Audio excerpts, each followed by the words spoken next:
अस्सलाम वालेकुम जी, क्या हाल चाल है। उम्मीद करती हूँ कि आप अपनी मेंटल हेल्थ को उसी तरह इंपॉर्टेंस दे रहे होंगे जिस तरह कि आप अपनी फिजिकल हेल्थ को देते हैं।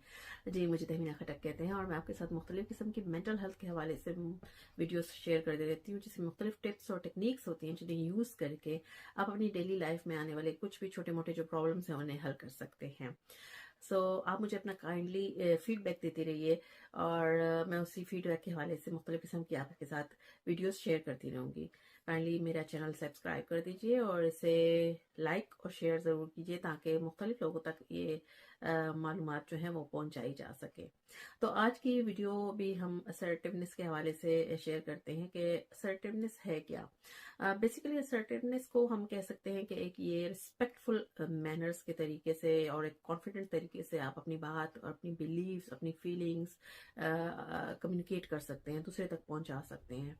और ये जिस तरह कहना आसान है, इस तरह करना मुमकिन नहीं है। बहुत सारे लोगों को ज़रूरी नहीं है कि आपको अगर बात करने का तरीका आता है तो आप जिससे बात कर रहे हैं तो उसे भी इसी किस्म की गुफ्तगू करने का तरीका आता हो, ये ज़रूरी नहीं है।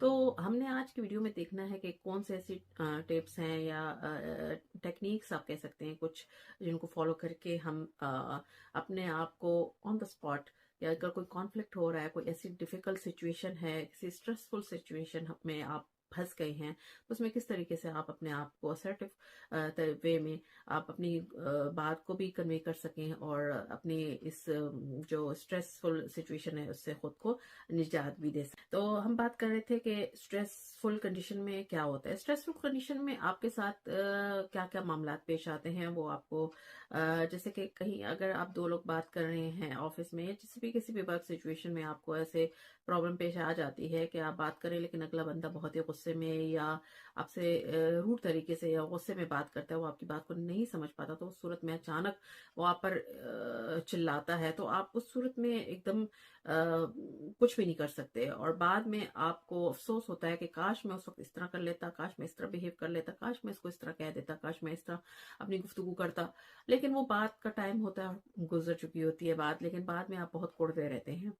तो उस सूरत में क्या करना चाहिए? असल में चूंकि जब कोई आपसे गुस्से में बात करता है, गुस्सा क्या है बेसिकली, एंगर को हम एक डिफेंसिव तरीका देखते हैं, डिफेंसिव वे में हम बात करने का देखते हैं। जिनको गुस्सा आता है वो हमेशा डिफेंसिव रहते हैं, तभी वो इस तरह गुस्से से या इस तरह जैसे शो करते हैं और अपनी बात दूसरे तक पहुंचाते हैं, डिफेंसिव मोड पे रहते हैं।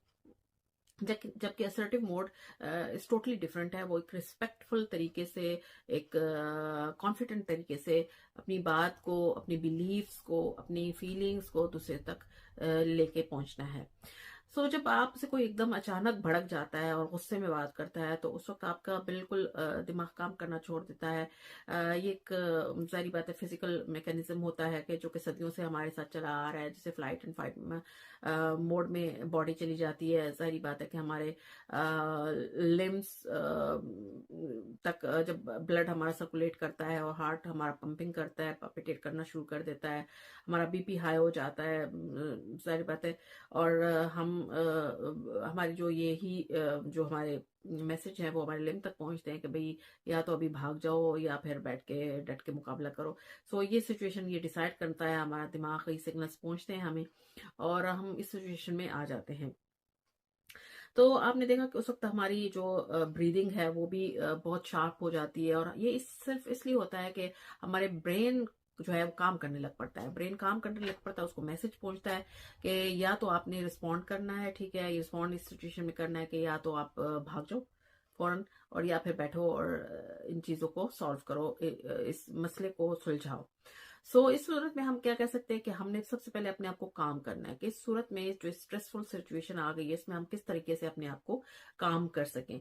आपने करना क्या है कि आपने पहले तो डीप ब्रेथ करना है, यानी आपने इनहेल करना है। और ये कहना आसान है लेकिन करना बहुत मुश्किल है उस वक्त सिचुएशन में, लेकिन कुछ टेक्निक्स ऐसी हैं जो कि आप अपनी जिंदगी में शामिल कर लें। जैसे कि हम कहते हैं कि ब्रीदिंग एक्सरसाइज, इसको आप रोजाना, जरूरी नहीं कि कोई ऐसी सिचुएशन हो तभी कीजिए, आप ऐसे थोड़ा सा अपना टाइम निकालिए कुछ टाइम के लिए और डेली अपनी रूटीन में इसको शामिल कर लीजिए कि आपने डीप ब्रीदिंग एक्सरसाइजेस करनी है। ये इससे बहुत सारे प्रॉब्लम्स हमारे हल होते हैं। हमारे ब्रेन केमिकल्स हैं वो नॉर्मल तरीके से फंक्शन करते हैं और इस तरह की कोई भी सिचुएशन होती है जो कि स्ट्रेसफुल होती है, चैलेंजिंग होती है, तो उसमें आप डीप ब्रीदिंग उसी वक्त अपने आप को इस साइकिल से गुजारते हैं और वो आपको बहुत अच्छा तरीके से काम कर देती है। आप डीप ब्रेथ लें और इनहेल करें और फिर एक्सेल करें। सो ये एक्सरसाइजेस तो ऐसे भी आपको रूटीन में भी अपने साथ करनी चाहिए। इसके साथ साथ हम क्योंकि जब डीप ब्रीथिंग हम जितना भी करते हैं तो हमारे लंग्स को ऑक्सीजन जाती है, जो कि हमारे ब्रेन को सिग्नल देता है, और उसके बाद हमारे जो स्ट्रेसफुल सिचुएशन जो हमारे साथ गुजर चुकी होती है वो जरा सा काम डाउन हम होना शुरू हो जाते हैं। फिर एक दूसरी जो हम टिप बताते हैं कि उस वक्त आपने अडॉप्ट करना है कॉन्फिडेंट जो है आपका बॉडी लैंग्वेज है। हाँ, बॉडी रूटीन के हमें कौन से ऐसे कॉन्फिडेंट बॉडी पार्ट्स अडॉप्ट करने चाहिए जिससे हमें आगे चल के फायदा भी हो। सो इस पे भी इंशाल्लाह मैं आपको वीडियो बताऊंगी कि एक अच्छी कॉन्फिडेंट बॉडी लैंग्वेज क्या होती है। सो इसके लिए हम जो हाई बॉडी पॉज जो यूज करें वो 2 मिनट के लिए हम करें, और 2 मिनट के करने से इस तरह ये होता है कि हम उसमें ये कर लेते हैं कि हम उसमें इस सिचुएशन में जो स्ट्रेसफुल सिचुएशन है उसमें हम सोचने लगते हैं। जब हम सोचते हैं अपनी कॉन्फिडेंट बॉडी पॉज में, जब 2 मिनट हम लेते हैं और सोचते हैं, तो हमारा जो स्ट्रेस लेवल है वो कम होता जाता है और हम बात करने की, असर्टिव तरीके से बात करने की पोजीशन में आ जाते हैं। हम कॉन्फिडेंट फील करते हैं और एक अच्छे तरीके से फौरन ही बात करने को, आगे कम्युनिकेशन को हम बढ़ाते हैं।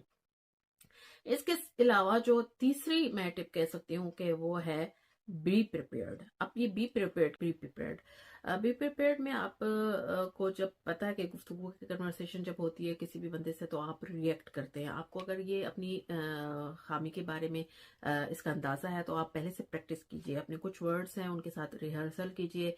तो इससे ये है कि आपके प्रैक्टिस करने से एक तो आपका टाइम सेव हो जाएगा और आपको गुफ्तगू करने में आसानी हो जाएगी। आप असर्टिव तरीके से अपनी ये जो बात है वो दूसरे तक पहुंचा सकेंगे। और तीसरे नंबर पे हम देख लेते हैं कि बात करते हैं, हम उसे कहते हैं कि एक स्किल ये भी अडॉप्ट कर लेते हैं कि लिसनिंग फर्स्ट। आप जब भी कोई गुफ्तगू हो रही हो, तो आप अगर एक शख्स गुस्से की हालत में है और वो आपसे बात करता है, तो आपको चाहिए कि थोड़ा सा उसे टाइम दे, उसकी गुफ्तगू को थोड़ा सा, उसमें फौरन रिएक्ट करने की जरूरत नहीं है, उसको जवाब देने की कोई जरूरत नहीं है। उसको आराम से पहले सुने, बिल्कुल पॉज दे के आप उसको सुने, खामोशी के साथ उसकी आंखों में आंखें डाल के उसको सुकून से बैठ के जब ये आप इस तरीके से सुनेंगी, तो अगले बंदे को क्या होता है कि उसे लगता है कि इसने मुझे सुना है, चाहे वो आप आपसे जिस भी लहजे से बात कर रहा हो। इसका ये होता है कि वो आपके रिस्पॉन्सेस को देख के वो खुद ब खुद ही कूल डाउन होता रहता है। उसको समझ आ जाती है कि भाई ये जो है ये बंदा तो मुझे बड़े अच्छे तरीके से सुना। ये एक तरह से स्पेस देना हो गया।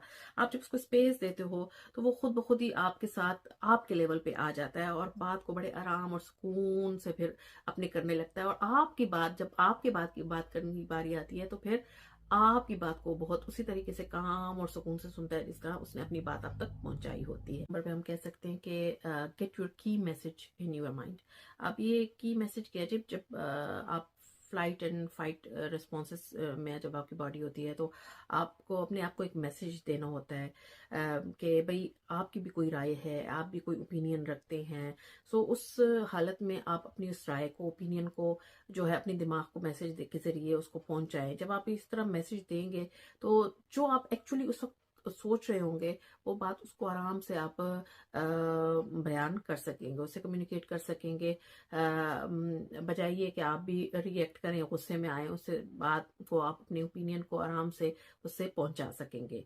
सो ये कुछ टिप्स हैं जो मैं आपके साथ शेयर कर रही हूँ।